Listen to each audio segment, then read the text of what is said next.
Et salut les gars, petite vidéo que j'ai encore jamais fait sur ma chaîne. Cette vidéo va porter en fait sur vous apprendre un petit peu comment est-ce que vous allez pouvoir faire un stuff Osamodas. Donc quel que soit l'élément, quel que soit ce que vous cherchez en fait, je vais juste vous montrer un petit peu comment moi je pense en fait pour faire mes stuff, puisque le stuff là que je vous montre là ici. Ah bah, il a été fait par personne en fait, hein. Si on regarde tous les stuffs qui sont proposés, même si on remonte jusqu'à loin, bah, c'est des stuffs en fait qui sont pas vraiment présentés. Alors il y a des petites parties qui ressemblent, etc. Mais voilà, c'est rarement. Voilà, on voit rarement des stuffs comme ça qui sont. Enfin, qui pour moi sont le plus aboutis, entre guillemets, entre, avec le compromis du prix, de la dureté du craft pour un nouveau serveur et l'efficacité, tout simplement. Donc voilà. Alors, je vais faire quelques rappels de base pour l'Osamodas. Alors, ce qu'il faut savoir, c'est que Osamodas a au maximum 6 créatures à la fois, au maximum, donc au niveau 200. Niveau 200, c'est la sixième créature qu'on débloque. Seulement, les sorts de boost qu'elle peut donner aux créatures sont en fait les variantes de ces mêmes créatures. Donc en fait, avec Osamodas, tout va dépendre déjà du type de, de gameplay que vous allez chercher. Est-ce que vous allez chercher du gameplay mono-élément ou est-ce que vous allez chercher du gameplay multi-élément? Parce que le multi-élément maintenant est largement plausible, puisque la puissance maintenant, enfin les créatures prennent en compte la puissance de l'invocateur. Donc voilà, donc ça c'est un énorme up que la classe a eu avec Unity. Donc c'est pour ça que maintenant les modes multi, voire bi-éléments, sont tout à fait jouables avec la classe, et vous verrez même que c'est très très fort sans doute. Donc j'ai pas encore eu le temps de tester, mais sur le papier, c'est très très fort. Donc la première question à vous poser, c'est est-ce que je veux jouer mono-élément ou bi-élément? Si vous, à partir du bi-élément, je vous conseille d'avoir minimum, enfin de jouer minimum 4 invocations, d'avoir 4 slots, enfin d'avoir 4 sorts d'invocation, donc 4 créatures que vous pouvez invoquer. Parce qu'il faut que vous puissiez invoquer minimum 2 créatures de chaque famille, correspondant à votre maître bilément, ou alors une créature de chaque famille si vous êtes vraiment multi-multi. Voilà, faut pouvoir avoir une créature de chaque, ou minimum 2 de chaque quand vous êtes dans du bi-élément. Là où je vais vous conseiller d'avoir minimum 3 créatures, mais 4 c'est le mieux, parce que moi je joue à 4, c'est en mono-élément. Mono-élément, pourquoi? Parce qu'en fait, par élément d'Osamodas, il y a maximum 3 créatures possibles. Donc à chaque fois, il y a la version albinos qui est la deuxième, il y a la version classique qui est la première, et la version 3 qui est un petit peu la meilleure invocation de la catégorie en fait, pas pour moi. Donc voilà. Euh, donc une fois que vous êtes posé cette question, c'est là que vous allez commencer à vous mettre un premier critère qui est vraiment indispensable sur votre classe, le nombre d'invocations. Il est impératif d'avoir un nombre d'invocations égal au nombre de créatures que vous jouez, au minimum. Vous pouvez avoir une marge et autres, si jamais pour un quelconque combat vous avez besoin de jouer 5 créatures et pas 4, ben, le fait d'avoir, ben, comme je vous le montre là, 5 créatures, ben, ça peut que aider. Voilà, sans avoir à changer votre stuff, sans avoir à rien faire, ni à faire d'exo ou autre. Donc voilà, il faut bien prendre ça en compte. D'autant plus que là, sur mon stuff, si je voulais vraiment aller plus loin, je mettrais un exo invo quelque part, et là, je ferais en 6 invos, et là, vraiment, voilà, là, on serait au maximum de ce que peut faire un Osamodas. Donc, une fois que vous avez. euh, du coup, ouais, excusez-moi, excusez-moi, j'ai fait une petite coupure, j'avais encore le chat. Donc une fois que vous avez défini le nombre de créatures dont vous avez besoin, il faut que votre stuff tourne avec le nombre d'invocations minimum nécessaire. Second facteur à prendre en compte pour le Sarmadas. Euh, si vous jouez air ou feu, vous êtes obligé d'avoir de la PO. c'est très important. Pour un Osamodas, je recommande minimum 4 PO. 4 PO, c'est le grand, grand, grand minimum pour être efficace. La classe, lorsque vous jouez, enfin d'ailleurs je recommande souvent en fait d'avoir toujours une voie feu ou air dans les modes que vous jouez, que ce soit via le bi-élément ou alors via le mono-élément. Parce que le Samodas a malheureusement très peu de survivabilité en elle-même, très peu de régène. Donc en fait, il est obligé de jouer la distance. Et jouer distance, bah, ça implique d'avoir de la PO. Parce que sinon, bah, vous jouez pas trop distance en fait. Et autant se focaliser sur des éléments qui tapent beaucoup plus fort, mais qui tapent sans PO modifiable. Sur le mode eau et le mode terre. Donc voilà. La question suivante que vous avez à vous poser, c'est est-ce que je vais jouer sans portée modifiable ou avec portée modifiable? Si vous avez des sorts en portée modifiable dans vos modes, vous devez avoir 4 PO minimum. Donc ça, c'est un nouveau critère qui vient s'ajouter. Donc 4 PO minimum et 3 invos minimum si vous êtes en mono élément, et 4 invos minimum si vous êtes en bi-élément plus. Voilà. Ensuite, un autre critère, les PM. Il faut un maximum de PM sur votre Osamodas. Les PM sont beaucoup plus utiles que les PA. Vraiment. Enfin, voilà, c'est quelque chose. Bah, de toute façon, je vous l'ai montré jusqu'au niveau 120, non, jusqu'au niveau 80, non, jusqu'au niveau 80-90, voire 100, je crois. J'étais en littéralement 6 PA, 5 PM. J'étais en 6-5. Je ne jouais pas avec des PA, je jouais qu'avec des PA. Euh, et ça m'a parfaitement suffi pour faire beaucoup de choses. Parce que les PM, c'est votre survie, c'est votre fuite, c'est tout. Les PM sont beaucoup plus utiles que les PA. Alors je dis pas qu'il faut pas de PA, hein, mais je dis qu'à choisir entre les deux, privilégiez les PM. Tout simplement. Donc le maximum de PM possible. Alors là maintenant on va passer sur les PA. Alors comment est-ce que vous allez calculer le nombre de PA nécessaires pour votre mode? Alors en fait, ça va dépendre déjà du mode que vous allez jouer. Ça va dépendre du coût en PA de vos sorts d'attaque. Donc, un Osamu Terre n'aura par exemple pas, euh, pas besoin du même nombre de PA qu'un Osamu R. Un Osamu Terre, par exemple, bah, vous allez faire très très souvent, dès que vous l'avez, double frappe du racleur plus un fossile par exemple. Ça fait 3 attaques en zone, c'est monstrueux, ça fait très très mal. Et voilà. Donc sinon, ou alors vous faites une constriction, enfin voilà. Donc vous avez simplement en fait à ajouter ces 3 sorts. Donc vous allez faire double frappe, donc à savoir 8 PA, plus fossile, 3 PA, ou alors l'autre 3 PA. Voilà. Donc vous aurez besoin, pour un Osama d'Aster, dans l'idéal, vous aurez besoin de 11 PA. 11 PA, c'est ce qui est parfait. Si vous êtes bas niveau, c'est-à-dire que si le 11 PA est trop compliqué à atteindre, ou alors vous devez sacrifier beaucoup trop de statistiques pour atteindre ça, bah, je vous conseille en fait juste 8 PA. En fait, en dessous du niveau 100 par exemple, je vous conseille de jouer en 8 PA si vous jouez un Osamu d'Aster. Double frappe du crackler, c'est amplement suffisant. Vous pouvez même jouer une variante, enfin, vraiment, où si vous avez si vous privilégiez beaucoup les dégâts, ou si vous voulez pas vous prendre la tête avec le stuff, prendre un truc low cost, comme j'avais fait, à savoir du Scarafeuille plus du Quaqua pour être en 7-4, c'est tout à fait faisable. 7-5 même. C'est tout à fait faisable. Vous allez juste faire frappe du crackler et fossile. Et ça fait quand même énormément de dégâts. Moi j'ai fait des back to rush avec ce stuff là, un stuff Quaqua plus Scarafeuille. Et je farmais les champs, je sais, de la zone 1.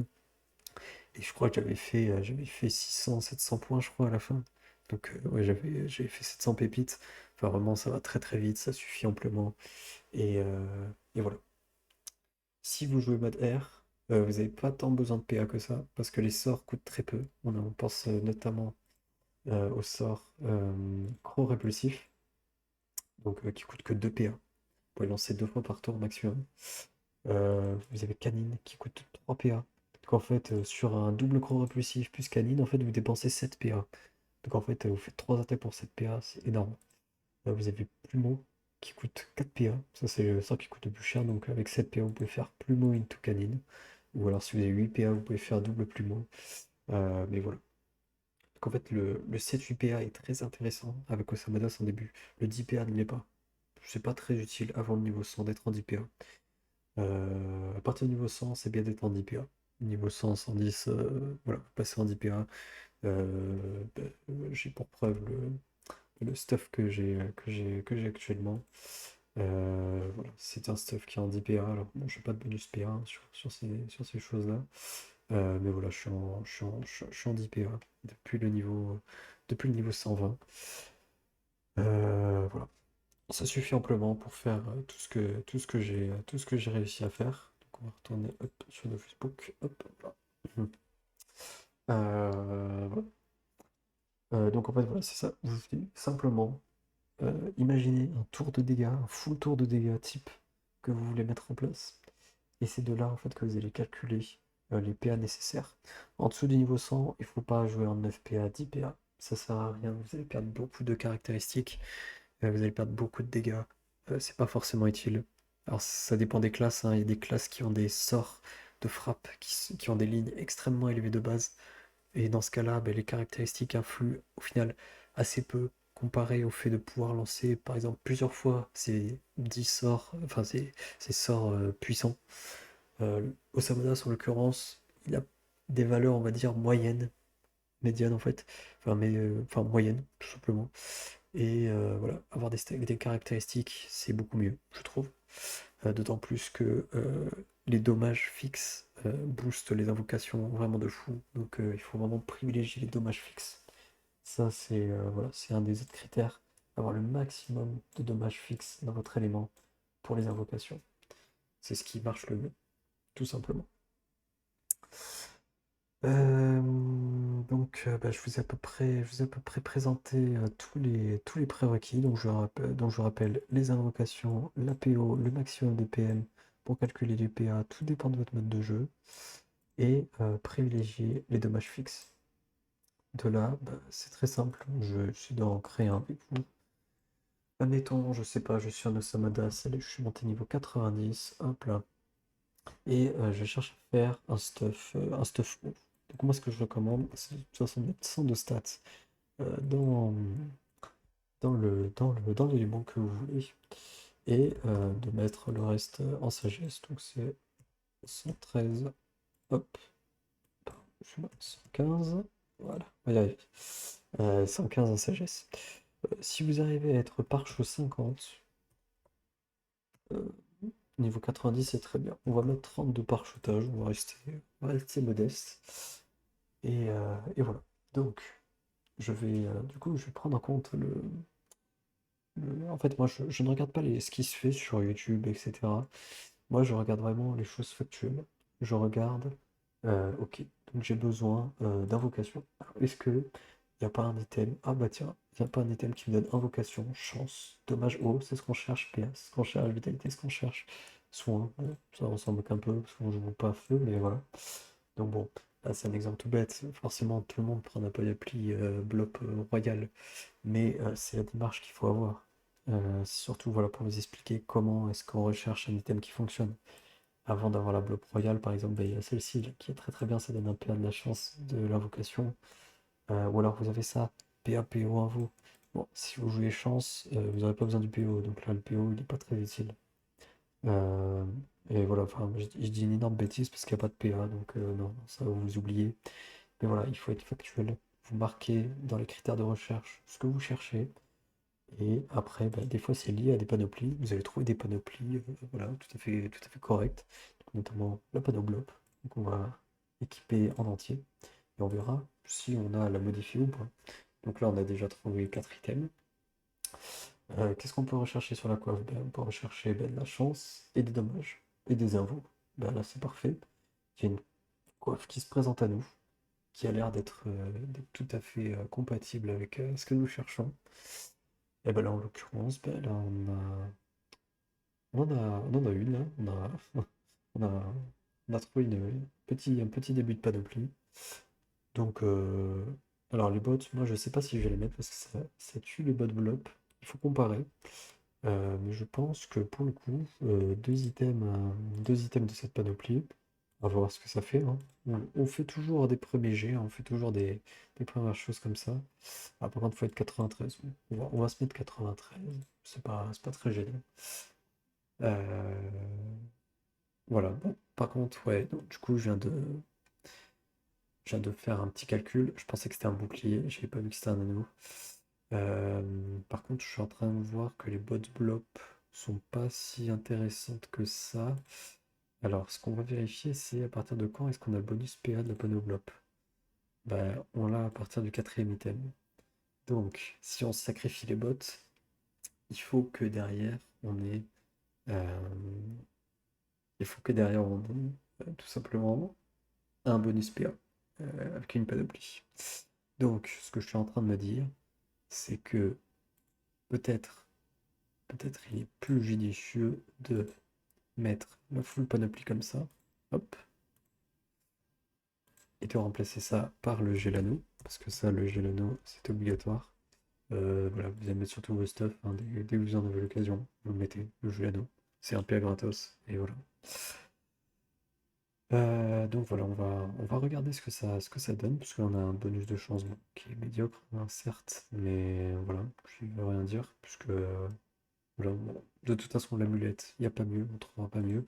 On peut regarder du coup les ceintures, on peut tenter de se dire, bah, on va regarder ce qui peut se faire d'autre. En l'occurrence, bah, il y a peut-être des ceintures un peu meilleures qui peuvent donner des dommages fixes, des invocations, voilà, comme ce genre de petites ceintures qui payent pas de mine, mais qui, je suis sûr, en plus sont très faciles à faire. C'est aussi ça qu'il faut regarder, c'est la facilité des crafts. Euh, donc voilà. Bah, après, vous allez. Bah voilà, il y en a une par exemple là, qui est ici. Regardez ce que ça donne. Panoplie grand pas Wabbit.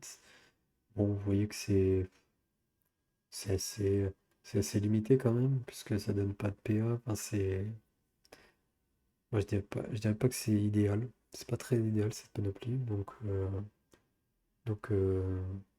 non, on va pas l'équiper. Comme je n'arrive pas à revenir. Voilà, je n'arrive pas à revenir sur mon stuff. Bon, du coup, pour la ceinture, on va rester sur ce qu'on a dit pour l'instant. Là, on va regarder autre chose. Bah voilà, on voit qu'il y a une autre panoplie là, qui vient de sortir. La panoplie du Captain Pirate. Donc, on va pouvoir regarder le bonus panneau donc, qui est de 1 PM. Donc, c'est pas hyper, hyper intéressant.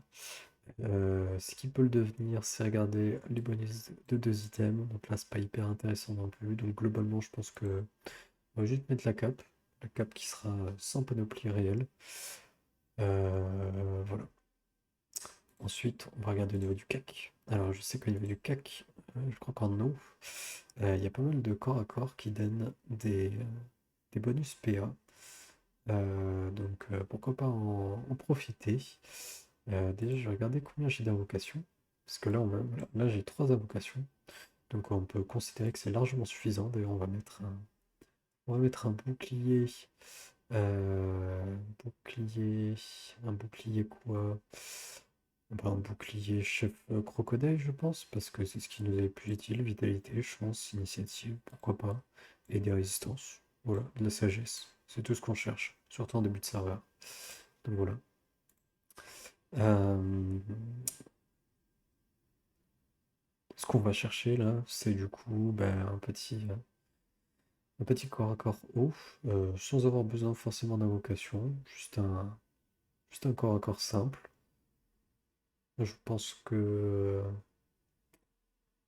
peut-être une petite Palares peut-être suffisante. Je regarde quand même, hein, je regarde tout ce qu'il y a, mais bon, l'Ares elle est assez suffisamment connue pour savoir que bah, c'est presque un incontournable hein, quand on joue haut.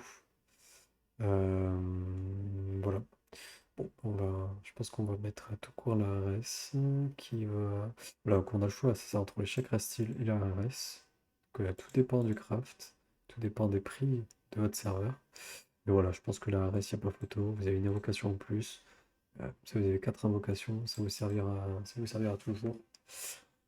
Voilà. Donc là, par exemple, voilà, là j'ai mon stuff niveau 90. Alors, ce qu'on peut espérer, c'est qu'au niveau 90, on arrive à avoir soit suffisamment de Kama pour avoir un Montilier. Montilier déluge, ça serait vraiment incroyable. D'ailleurs, je pense que je vais le compter, puisque ça, je le mettrais vraiment dans une priorité à avoir. C'est-à-dire que si vous êtes mono élément, priorisez vraiment l'achat de votre Montilier, parce que 162 stats, c'est juste énorme. Ça compense largement le fait que vous soyez full sagesse derrière. Et voilà, si vous avez un GNO PAP, c'est tout bonus, vous avez 5 PM. Là, vous vous retrouvez qu'un stuff, voilà, 93 O, 10 PA 5 PM, 595 de chance avec 32 parchetage. Donc si vous êtes un peu plus, vous êtes dépassé largement les 600 de chance. Vous avez 28 dommages haut. Vous pouvez également jouer, si vous l'avez fait, le Coco et le Dofus, Dofus Kawat. Dofus également argenté, si vous avez. Voilà. Maintenant, je pense qu'à l'heure où je fais la vidéo, les trophées et dommages sont beaucoup plus intéressants à prendre, je pense. Enfin, et niveau prix aussi. Donc vous pouvez facilement prendre un robuste, moi je vais dire des bêtises, voilà, robuste, un saccageur, un taquin mineur et le, le trophée chance de base. Moi je privilégierais plutôt un dommage. Ah bah non, non, de toute façon c'est bon, on est full là. On est full. Donc voilà, vous êtes sur un stuff qui est de 642 chances, DPA 5 PM, 4 invocations. Voilà, donc, hors exo avant, vous avez 33 dommages haut. Ces trophées-là vous serviront puisque niveau 100 vous les upgrade niveau 100, niveau 150 vous les upgrade 150. Et voilà, donc ça c'est un petit stuff mono hein, que je n'ai jamais testé, mais bon, sur le papier on va regarder ce que ça donne. Sur la culture, voilà, on a 218, 240. Et encore, vous avez le passif de l'Osamodas qui augmente de 10% de dommages. Vous avez, voilà, c'est des dégâts tout à fait corrects. Bon, ça vous l'aurez pas de suite, mais poison cinglant à 121. C'est, voilà. Pour moi, voilà, vous êtes sur un très très bon stuff haut, niveau 93. Et si vous regardez le craft, bah, le craft vaut pas très très cher, parce que là j'ai fait exprès de mettre des items. Alors, enfin voilà, des items, bon, je les connaissais déjà en fait, hein, j'avais déjà Theorycraft tout ça. Enfin, j'avais déjà regardé hein, avec le Samodas plusieurs modes de plusieurs éléments. Et j'avais déjà regardé les items qui étaient pas trop chiants à faire. Parce que c'est le dernier point qu'il faut faire attention, c'est pas trop mettre de Kama dans des items. Surtout ceux-là, à part les items que je dis essentiels. Donc les deux items essentiels dans ce stuff qui vous serviront du niveau 60 au niveau 200, vraiment, c'est le Gelano et votre Montilier. C'est les deux items, il faut pas léser sur les camas, il faut pas hésiter à investir. Ça va vous coûter à peu près 2 millions, 2 millions 2, je pense, pour les faire. Mais vraiment, c'est les camas qui valent le coup d'investir. Vous en servez jusqu'au niveau 200. Le reste des items, il faut pas mettre de fortune. Il faut mettre le moins de kamas possible parce que les items vont être, bon, déjà vont baisser en prix et puis surtout vont être amenés à changer. Voilà. Bah, c'est à peu près tout ce que je voulais vous montrer sur la méthode que j'avais de faire un stuff sur Osamadas. Bah, si vous voulez voir mon profil, je sais pas s'il est public ou autre, voir mes stuff. Je sais pas si en regardant mon. Je sais pas trop. Enfin, je sais pas trop comment on fait en fait pour vous partager directement mon profil. Mais voilà, j'avais fait. Enfin voilà, j'ai un profil avec quelques stuff que j'avais mis en place. Voilà, je vais Theorycraft un peu pour le plaisir. Notamment, ça c'était pour quelqu'un qui m'avait répondu en commentaire. Un stuff puissance. Voilà, si vous êtes curieux. Voilà, dès que je fais un stuff, de toute façon je le publie. Et voilà. J'espère que ça vous aura plu, j'espère que ça vous aura aidé. N'hésitez pas en commentaire à me dire s'il y a des choses qui vous manquent, si vous avez besoin de conseils ou autre. J'espère que ça vous aura aidé et ben, je vous souhaite une bonne journée, bonne soirée selon le moment où vous jouez. Voilà. Je vous dis à très vite pour une prochaine vidéo.